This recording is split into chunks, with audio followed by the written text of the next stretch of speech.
ഹൃദയാഘാതത്തെ തുടർന്ന് തിരുവനന്തപുരത്തെ സ്വകാര്യ ആശുപത്രിയിൽ ചികിത്സയിൽ കഴിയുന്ന വി.എസ്. അച്യുതാനന്ദന്റെ ആരോഗ്യനില മാറ്റമില്ലാതെ തുടരുന്നുവെന്ന് ഏറ്റവും പുതിയ മെഡിക്കൽ ബുള്ളറ്റിൻ. വിശദാംശങ്ങളുമായി കമലേഷ് ചേരുകയാണ്. എന്താണ് കമലേഷ് മെഡിക്കൽ ബുള്ളറ്റിനിലൂടെ ഡോക്ടർമാർ അറിയിക്കുന്നത്?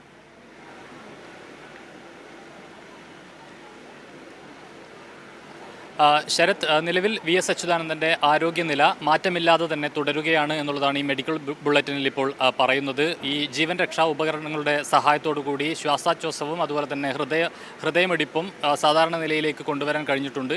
ആ നിലയിൽ തന്നെ ഇപ്പോൾ ഈ ഒരു നില അങ്ങനെ തന്നെ പുരോഗമിക്കുകയാണ് എന്നുള്ളതാണ്. മറ്റു കുഴപ്പങ്ങളൊന്നുമില്ല. കൊണ്ടുവരുമ്പോൾ ഇവിടെ എത്തിക്കുന്നത് തിങ്കളാഴ്ചയാണ് വി.എസിനെ ഇവിടെ ആശുപത്രിയിലേക്ക് കൊണ്ടുവരുന്നത്. ചെറിയ തോതിലൊരു ശ്വാസതടസ്സം അനുഭവപ്പെടുകയും ആ നിലയിലാണ് കൊണ്ടുവന്നത്. പക്ഷേ ആദ്യഘട്ടത്തിൽ ചെറിയ പ്രയാസമുണ്ടായിരുന്നുവെങ്കിലും വളരെ പെട്ടെന്ന് തന്നെ സാധാരണ നിലയിലേക്ക് വി.എസ്. വരുന്ന ഒരു സാഹചര്യമുണ്ട്. ആ ദിവസം തൊട്ട് ഇങ്ങോട്ട് മറ്റ് കാര്യമായ പ്രശ്നങ്ങളൊന്നുമില്ലാതെ തന്നെയാണ് വി.എസ്. അച്യുതാനന്ദൻ്റെ ആരോഗ്യനില പുരോഗമിക്കുന്നത് എന്നുള്ളതാണ് ഏറ്റവും ഒടുവിൽ വന്ന മെഡിക്കൽ ബുള്ളറ്റിനും അത് തന്നെയാണ് പറയുന്നത്.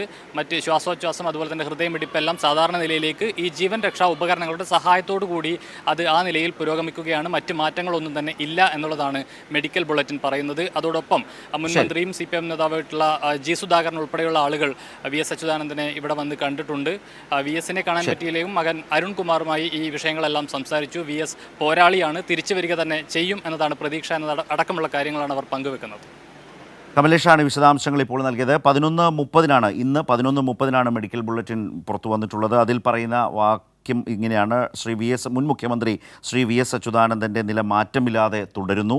ജീവൻ രക്ഷാ ഉപകരണങ്ങളുടെ സഹായത്തോടെ അദ്ദേഹത്തിൻ്റെ ഹൃദയമിടിപ്പും ശ്വാസോച്ഛ്വാസവും സാധാരണ നിലയിലേക്ക് കൊണ്ടുവരാനുള്ള ശ്രമം നടക്കുകയാണ്. വിദഗ്ധ ഡോക്ടർമാരുടെ നേതൃത്വത്തിൽ അത് തുടർന്നു വരുന്നു എന്നാണ് doctor Rajasekharan Nair medical superintendent ഒപ്പിട്ട് 11:30 പുറത്തിറക്കിയ മെഡിക്കൽ ബുള്ളറ്റിനിൽ പറയുന്നത്.